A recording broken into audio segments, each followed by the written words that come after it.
ये कहानी है इंडिया के बिजनेस आइकन धीरूभाई अंबानी की।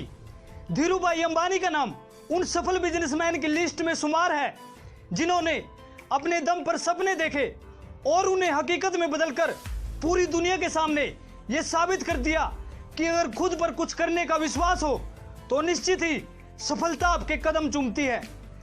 धीरूभाई अंबानी का मानना है जो सपने देखने की हिम्मत रखते हैं वो पूरी दुनिया को जीत सकते हैं। धीरूभाई का जन्म 28 दिसंबर 1932 में गुजरात के जूनागढ़ के पास एक छोटे से गांव चोरवाड में एक गरीब परिवार में हुआ था। उनके पिता गोर्धनभाई हीरालाल अंबानी एक टीचर थे तथा माता जमुनाबेन एक घरेलू महिला थी। पिता की नौकरी से परिवार का खर्च बड़ी मुश्किल से चलता था। घर के हालात देखकर धीरूभाई ने पढ़ाई छोड़ दी और पिता के साथ छोटे मोटे काम करने लगे। सबसे पहले उन्होंने फल और नाश्ता बेचने का काम शुरू किया, लेकिन इसमें कुछ खास फायदा नहीं हुआ। इसके बाद उन्होंने गांव के पास एक धार्मिक और पर्यटक स्थल में पकोड़े बेचने का काम शुरू किया, लेकिन यह काम वह आने जाने वाले पर्यटकों पर पूरी तरह निर्भर था, जो कि साल में कुछ समय के लिए ही आते थे। तमाम फेलियर मिलने के बाद धीरूभाई अंबानी ने अपने बड़े भाई रमणिक की मदद से यमन में नौकरी करने का फैसला किया। उन्होंने सेल कंपनी के पेट्रोल पंप पर अपनी पहली नौकरी की और करीब 2 साल तक नौकरी करने के बाद वे अपनी कार्यकुशलता और योग्यता के बल पर मैनेजर के पद पर पहुंच गए। आरंभ से ही धीरूभाई अंबानी बिजनेस माइंडेड व्यक्ति थे। जब वे सेल कंपनी के पेट्रोल पंप पर 300 रुपए प्रति माह के हिसाब से नौकरी करते थे, उस दौरान वहां काम करने वाले कर्मचारियों को चाय महज 25 पैसे में मिलती थी। लेकिन धीरूभाई वो 25 पैसे की चाय न खरीदकर एक बड़े रेस्टोरेंट में 1 रुपए की चाय पीने जाते थे।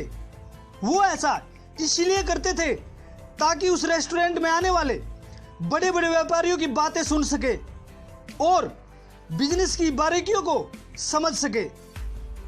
लेकिन कुछ समय बाद यमन में आजादी के लिए आंदोलन शुरू हो गया, जिसकी वजह से वहां रह रहे भारतीयों के लिए व्यापार के सारे दरवाजे बंद हो गए, जिसकी वजह से धीरूभाई अंबानी को साल 1962 में यमन से वापस भारत लौटना पड़ा। यह दौर धीरूभाई अंबानी के जीवन का सबसे मुश्किल दौर था। उनके पास न तो नौकरी थी और न ही कोई कारोबार की शुरुआत करने के लिए पैसे थे। ऐसे में उन्होंने अपने चचेरे भाई चंपकलाल दमानी के साथ मिलकर पॉलिस्टर धागे और मसालों के आयात निर्यात का काम शुरू किया। महज 15,000 की राशि के साथ रिलायंस कमर्शियल कॉरपोरेशन की शुरुआत हुई। रिलायंस का पहला ऑफिस नरसिम्हा स्ट्रीट में था, जो महज 300 स्क्वायर फुट का था, जिसमें एक टेबल व 3 कुर्सियां थी। कुछ समय बाद धीरूभाई ने अपने भाई से पार्टनरशिप तोड़ दी, क्योंकि उन दोनों की सोच बहुत अलग थी। धीरूभाई रिस्क उठाने वाले व्यक्ति माने जाते हैं, बल्कि उनके भाई रिस्क उठाने से डरते थे। इसके बाद धीरूभाई ने सूद के व्यापार में अपनी किस्मत आजमाई और पॉजिटिव सोच के साथ बिजनेस की शुरुआत की। उन्होंने 1966 में अहमदाबाद में एक कपड़ा मिल की स्थापना की, जहां पर कपड़ों को बनाने में पॉलिस्टर के धागे का इस्तेमाल हुआ, जिसको बाद में विमल ब्रांड के नाम से जाना गया। वही 1980 के दशक में धीरूभाई अंबानी ने पॉलिस्टर यार्न का सरकार से लाइसेंस ले लिया और इसके बाद धीरूभाई अंबानी सफलता की सीढ़ी चढ़ते गए। आपको बता दें, एक छोटे से कमरे से शुरू हुई इस कंपनी में साल 2012 तक करीब 85,000 कर्मचारी काम करते थे। धीरूभाई अंबानी का विवाह कोकिलाबेन के साथ हुआ था। उनके 2 बेटे मुकेश अंबानी और अनिल अंबानी और 2 बेटियां नीना और दीप्ति हैं।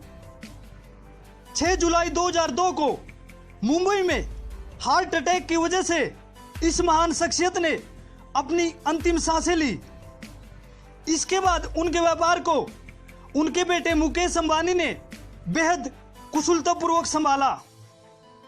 यही नहीं, आज मुकेश अंबानी भारत के सबसे धनी व्यक्ति और विश्व के सबसे सफलतम बिजनेसमैन की लिस्ट में शुमार हैं। दोस्तों, वीडियो के एंड में बस इतना ही कहूंगा, जीतूंगा मैं, यह खुद से वादा करो। जितना सोचते हो कोशिश उससे ज्यादा करो। तकदीर भी रूठे पर हिम्मत ना टूटे, मजबूत इतना अपना इरादा करो। दोस्तों, अगर आपको ये वीडियो पसंद आए तो लाइक करें, कमेंट करें, शेयर करें और एट लास्ट चैनल को सब्सक्राइब करें। Thank you for watching.